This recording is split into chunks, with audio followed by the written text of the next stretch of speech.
Welcome to the Choice Magazine podcast, Beyond the Page.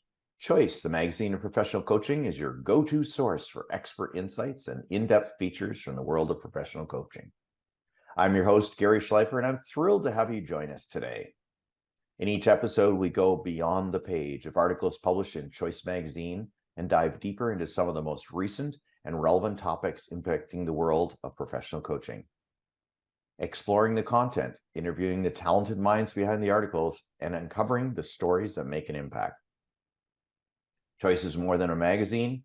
For over 21 years, we've built a community of like-minded people who create, use, and share coaching tools, tips, and techniques to add value to their businesses. And of course, what we all want, make a difference with our clients. In today's episode, I'm speaking with certified health and wellness coach, John O'Brien, who is the author of an article in our latest issue. And for those that are doing the video, there it is, Humanizing Healthcare, Courageous Coaching at a Crossroads. John's article is entitled Workplace Incivility, It Costs and How Coaches Can Help. And that, my friends, is on page 46 of this issue. A little bit about my friend John.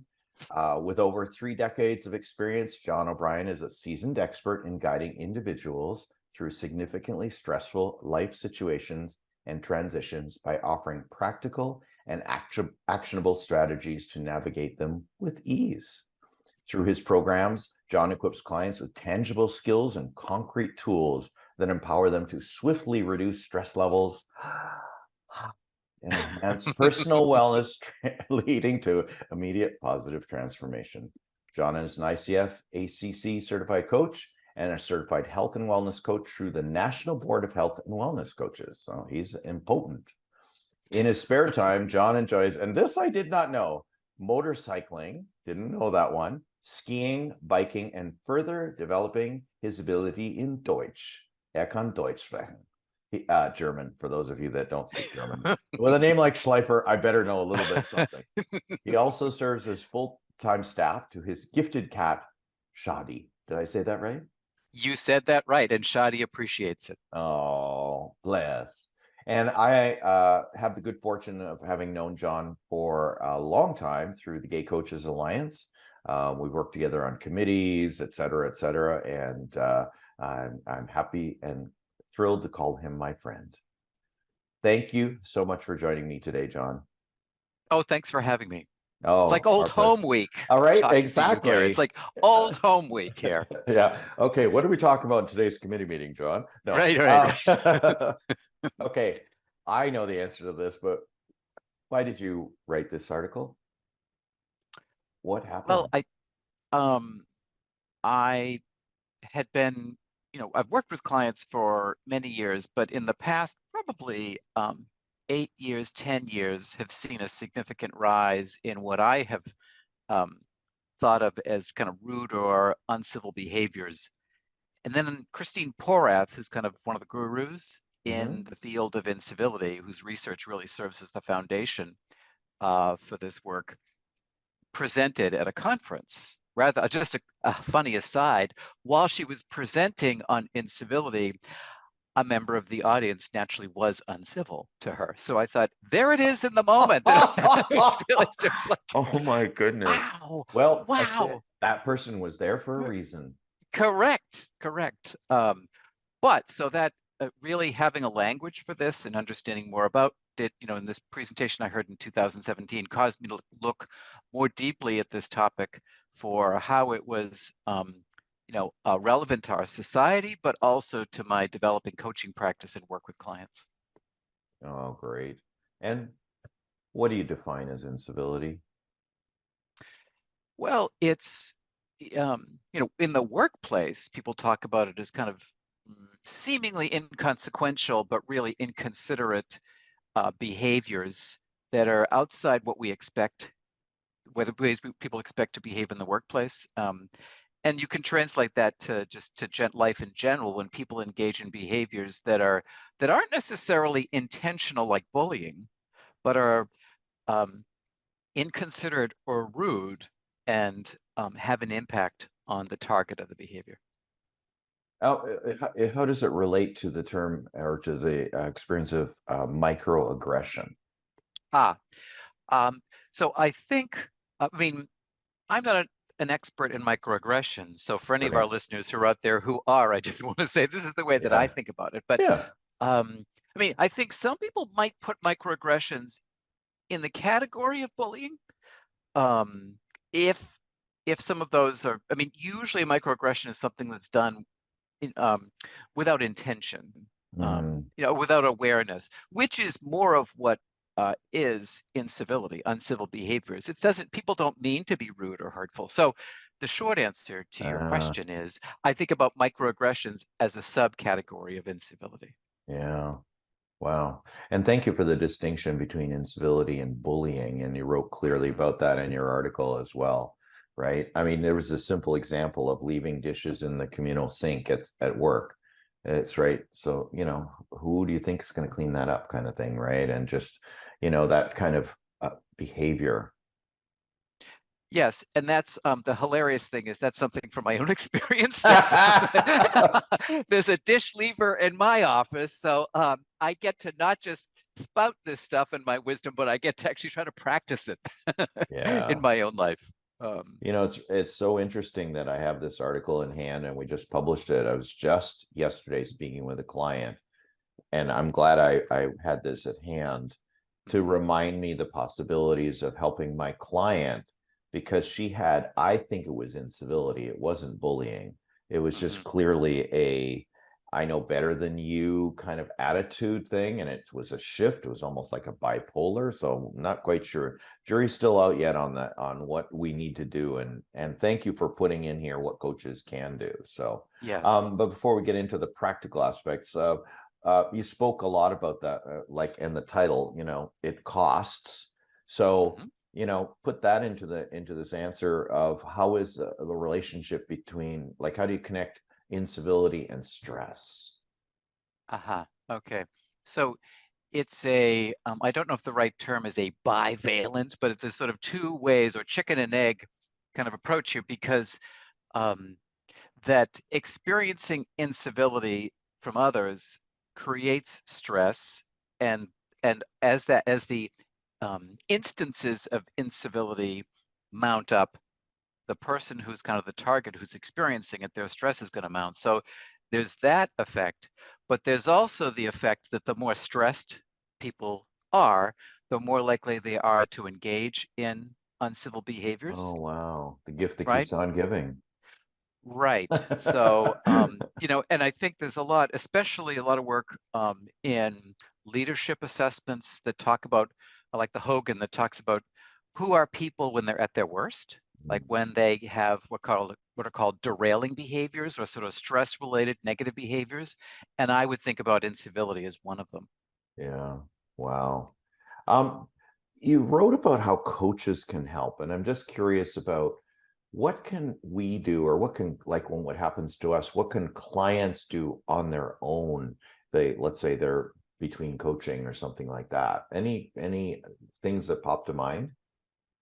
So you're saying like if a client Yeah, experiences something on sort of an episode of incivility, well, I think that sometimes the thing to do is to try to process that with someone else that knows the quote perpetrator or the person that right, was uncivil, um, to determine, depending upon what the instance is, whether or not it's something that's worth addressing. right. Okay, Um, so, for example, with my dishes in the sink example, right. which is a chronic issue in my office, but we're not here to talk Hey, about it's a me. chronic issue at home, for a lot of Right, people. yeah, right. But okay, I mean, how much of an issue I have sort of taken a low level response to that right now. Um, but so something like that, it may be not worth it, maybe just worth sort of talking to someone else and processing, Right, okay, who might be doing this and is it worth addressing? In some instances, it's like it's not worth addressing.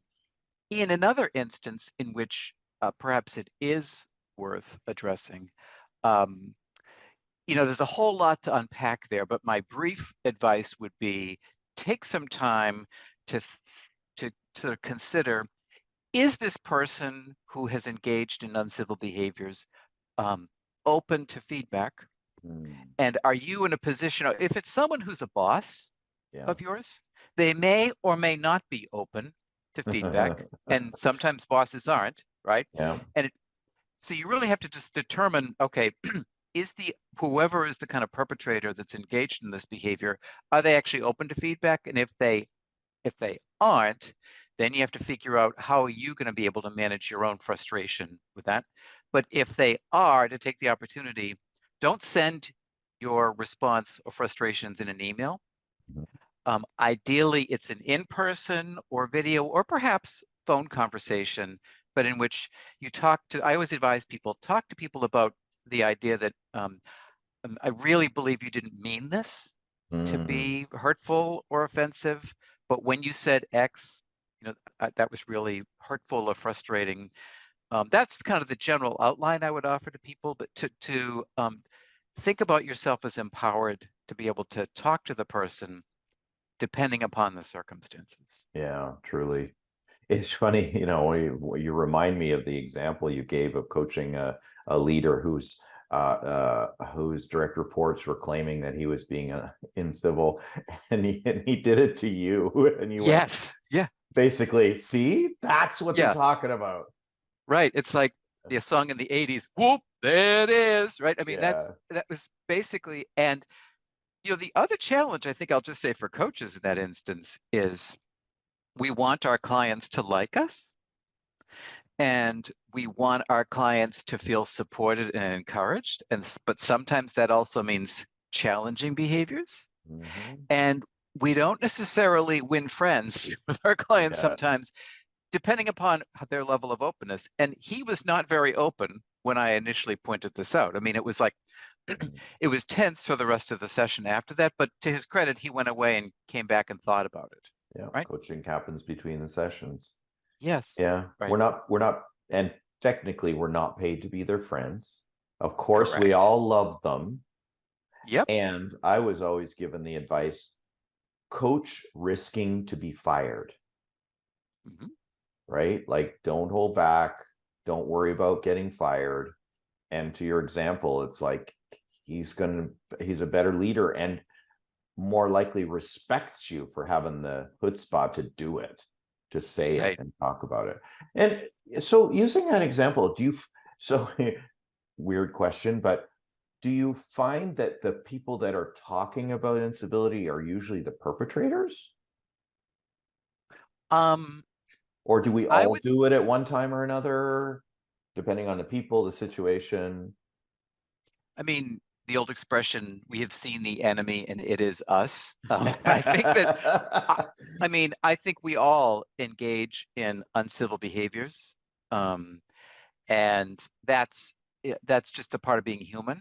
And we don't mean to be kind of inconsiderate, but at some, and hopefully by recognizing that, by that, we want compassion from other people when maybe we make mistakes, that we can kind of bring that same level of compassion to when other people do Right. as well. Yeah. But to your question about, do I talk more with kind of perpetrators of incivility or targets or people that experience it? And I would say I'm usually talking more with people who are targets because they're more likely to be talking about the instance Right. versus, I mean, versus someone who's coming in for some other reason, and then they just maybe happen to make an offhand comment um, that is problematic, or that gives me a hint. Like when someone says, yeah, that my sometimes my employees don't like my behavior. Well, it's like, hmm, dig Yeah. here, Yeah, exactly. right? Give me the ammunition here, right? Yeah.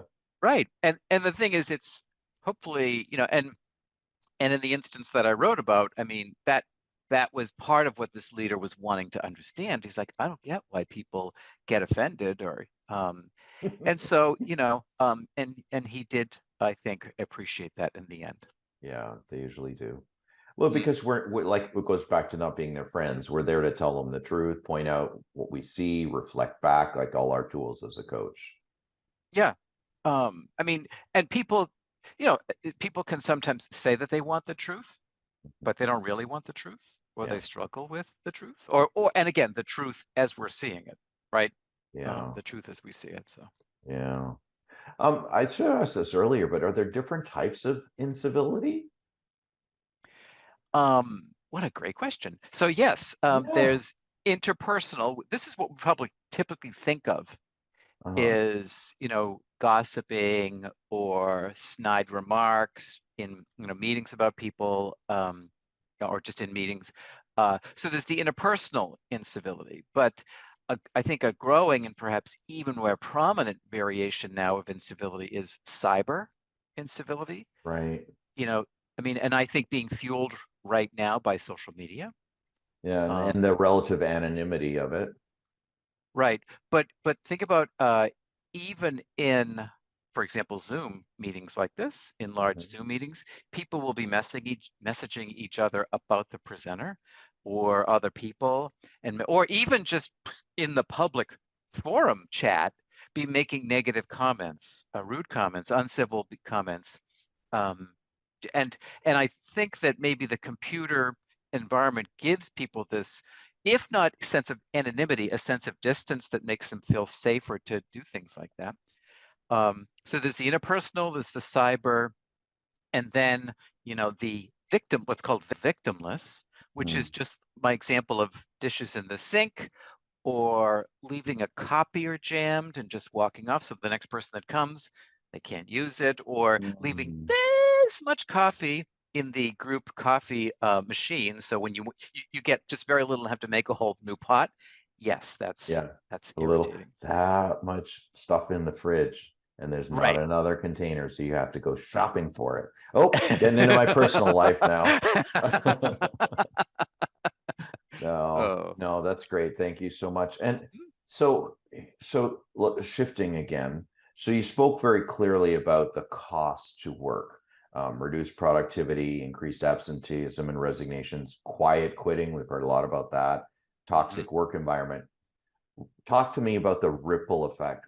Where does it go after that? Like, what's the next ripple beyond the work environment?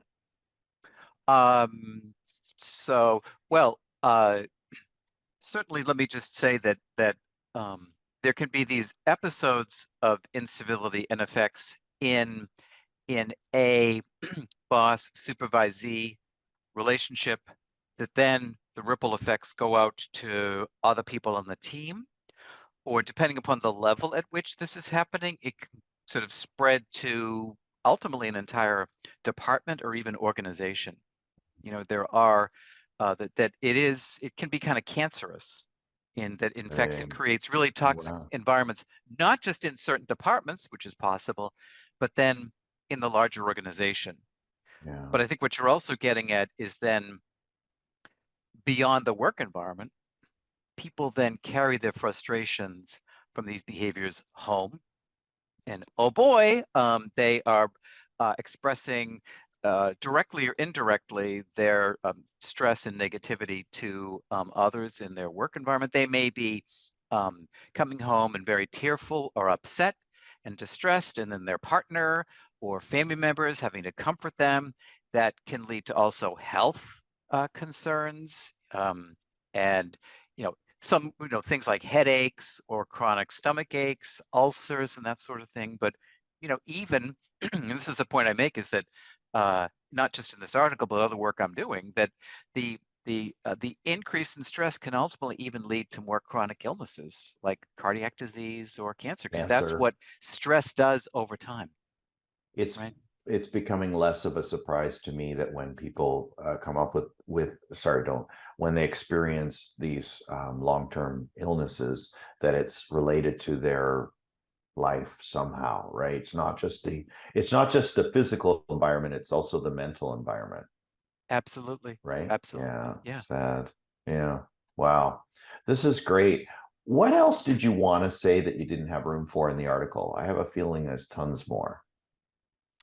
Um, Well, yes, I mean, I think that there's a lot to say about the idea of what to do if you have experienced incivility, and as well as some other thing I didn't write about in this article, but is about how uncivil we can be to ourselves, and that Oh, sometimes interesting. the people that are being uncivil to themselves then are more likely to be rude and inconsiderate to other people.